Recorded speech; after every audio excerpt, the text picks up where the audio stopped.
Hello दोस्तों, आप सभी का बहुत बहुत स्वागत है अभी के इस वीडियो में। अगर आप हैं बिहार बोर्ड कक्षा 6 के स्टूडेंट तो आप लोग का वार्षिक एग्जामिनेशन जो है वो 23 मार्च से शुरू होगा। उसी के क्रम में मैं आप लोगों के लिए 23 मार्च द्वितीय पाली का अंग्रेजी का जो आप लोग का पेपर है वो पेपर मैं लेकर के आ चुका हूं। आप लोग इस वीडियो को अंत तक देखिए, सारा क्वेश्चन आंसर को यहां से मिला के जाइए। आप लोग के एग्जामिनेशन में यही सारे प्रश्न रहने वाले हैं। तो चलिए हम लोग बढ़ते हैं आगे और आप लोग को क्वेश्चन आंसर दिखाते हैं। उससे पहले अगर आप लोग चैनल पर नए होंगे तो चैनल को ज़रूर सब्सक्राइब कर लेंगे। साथ ही साथ अगर आप लोगों ने वीडियो नहीं लाइक कर रखा है तो इस वीडियो को भी ज़रूर लाइक कर देंगे। तो चलिए हम लोग शुरू कर लेते हैं इस वीडियो को और आगे बढ़ते हैं। तो यहाँ पे आप लोग जो पेपर देख रहे हैं इसी तरह का पेपर आप लोग को देखने को मिलेगा, जो कि आप लोग के क्लास 6 इंग्लिश का है, जिसमें आप लोग को कुछ चीज़ें लिखा हुआ मिलेगा, कुछ चीज़ें आप लोग को वहाँ पे भरना पड़ेगा। तो चलिए सबसे पहले हम लोग आपको दिखाते हैं कौन कौन सी चीज़ें लिखा हुआ आपको मिलेगा। तो जैसे कि यहाँ पे क्लास मिल जाएगा, सब्जेक्ट मिल जाएगा, समय कितना देर मिल रहा है और पूर्णांक कितना है, वो सारा का सारा यहाँ पे आप लोग को देखने को मिलेगा। और ऊपर में आप लोग को वार्षिक मूल्यांकन 2024 देखने को ये मिलेगा।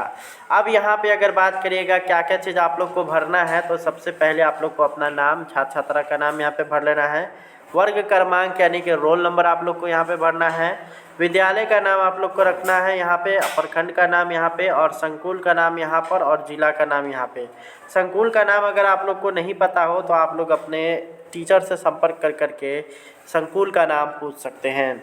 अब रही बात कि इसको इंग्लिश में भरना है या हिंदी में भरना है, तो अगर आप इंग्लिश में अगर भरने में सक्षम है तो सभी को इंग्लिश में भर लीजिए। अगर मान लेते हैं कि अगर आप लोग इसमें सक्षम नहीं है तो हिंदी में भी लिख सकते हैं। ये जो आप लोग का पार्ट जो दिखाई दे रहा है जिसमें वीक्षक का हस्ताक्षर है, मूल्यांकनकर्ता का हस्ताक्षर है और प्राप्तांक है, ये आप लोग को इसमें किसी भी तरीके का कोई भी छेड़छाड़ नहीं करना है। ये आप लोग को इसी तरह से रखना है। तो चलिए अब हम लोग क्वेश्चन की ओर चलते हैं और आप लोग को क्वेश्चन दिखाते हैं।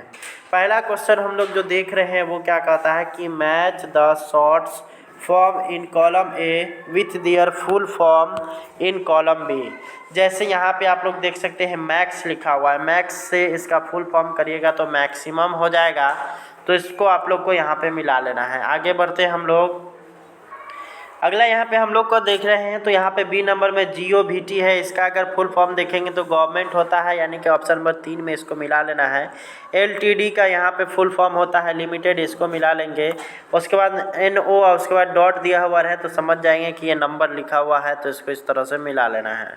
अब यहाँ पे हम लोग का आता है कि right the rhyming words of the following. यहाँ पे हम लोग को राइमिंग वर्ड लिखना है, जिसमें आप लोग का पहला जो है शेड है, तो शेड का अगर राइमिंग वर्ड देखिएगा तो फेड आ जाएगा। ग्रीन का स्क्रीन हो जाएगा, पेल का हो जाएगा केल, उसके बाद टाउन का हो जाएगा डाउन। इस तरह से आप लोग यहाँ पे आप लोग देख सकते हैं राइमिंग वर्ड्स उसको कहते हैं जो कि सुनने में एक जैसा लगे, ठीक है, उसी को राइमिंग वर्ड्स कहा जाता है। आगे अब हम लोग बढ़ेंगे, आगे की तरफ हम लोग जब चलेंगे तो अगला सवाल हम लोग को देखने को मिलेगा।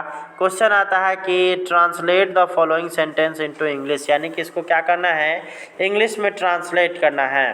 जैसा कि आप लोग यहाँ पे देख रहे होंगे एक गांव था, उसके बाद आगे देखिएगा तो श्यामू ने रामू से पूछा, उसके बाद आगे देखिएगा आप लोग तो यह एक आम है, मैं शाकाहारी हूँ। तो यहाँ पर अगर देखिएगा कि अगर बात करते हैं कि एक गांव था तो उसका जो अगर हम लोग ट्रांसलेट करेंगे तो वो आप लोग का आ जाएगा देयर वाज ए विलेज। उसके बाद है श्यामू ने रामू से पूछा, तो इसका हो जाएगा श्यामू आस्क्ड रामू, ये यहाँ पे आप लोग का इसका बनेगा। उसके बाद आगे हम लोग बढ़ेंगे तो आगे यहाँ पर आता है कि यह एक आम है। तो यहाँ पे अगर बात करिएगा यह एक आम है तो दिस इज ए मैंगो, ठीक है। अगला है कि मैं शाकाहारी हूँ, तो इसका हो जाएगा आई एम वेजिटेरियन, यानी कि ये आप लोग का पूरा ये बन चुका है। अगला हम लोग देखेंगे सवाल। अगला जो सवाल हम लोग देख रहे हैं वो है आपका solve the following cross words taking help from the hints given. तो यहाँ पे आप लोग को इसको बनाने से पहले आप लोग को ये देखना पड़ेगा, ये यहाँ पे हिंट दिया गया है, इससे क्या करना है आपको चूज़ कर लेना है। पहला मैं बोल रहा था C से शुरू हो रहा है वर्ड और W पे जाकर के ख़त्म हो रहा था, हम लोगों ने COW काव कर दिया, बीच में A लगा दिया। उसके बाद दूसरा नंबर में क्या कर रहा था कि W से शुरू हो रहा है लेकिन E पे जाके ख़त्म हो जा रहा है, तो इसमें हम लोगों ने वहेल इसको बना दिया। और उसके बाद तीसरा जो था वो ई से शुरू हो रहा है और दूसरा अक्षर जो इसका है वो जी है, तो इसमें क्या कर लेना था, जी भर देंगे तो ईग हो जाएगा। उसके बाद गॉट हो गया आपका, उसके बाद है टू हो गया, ऑरेंज हो गया। तो इसी तरह से हम लोग को यहाँ पे लिख लेना है the animal that gives milk. तो इसका अगर हम लोग आंसर करेंगे तो ये आप लोग का हो जाएगा पीछे के हिसाब से, ये हो गया काऊ।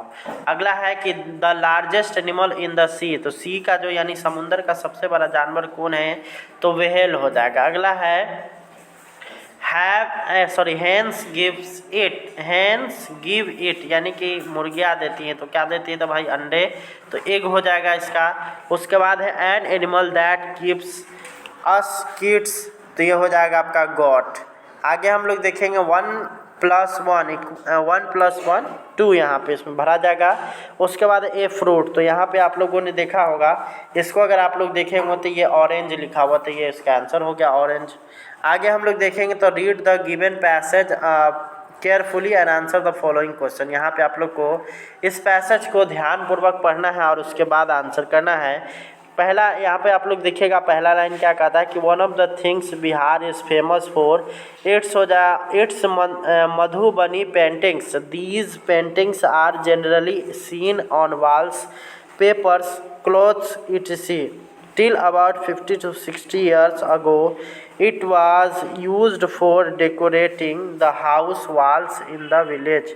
तो यहाँ पे अब आप लोग को एक एक करके सारा का सारा क्वेश्चन आंसर यहाँ पे बनाना है। पहला है कि for what Bihar is famous, तो इसमें आप लोग अगर पैराग्राफ को सही से सुने होंगे तो यहाँ पे आपको दिखाई देगा कि Bihar is famous for its Madhubani painting.